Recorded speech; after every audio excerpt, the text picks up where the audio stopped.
দমে পিঠা খাবো। কি গুড়ি কুটা হচ্ছে, খেজুর রস দিয়ে।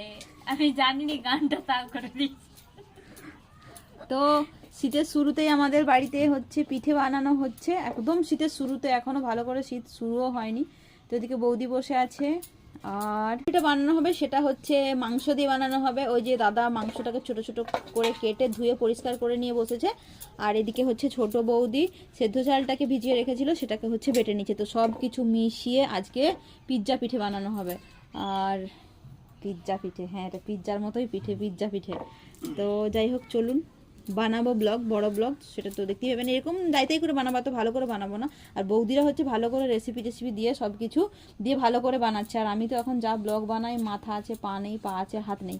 তো চলুন পিৎজা পিঠে একদম বানানো হয়ে গেলে তখন না হয় দেখাবো আবার।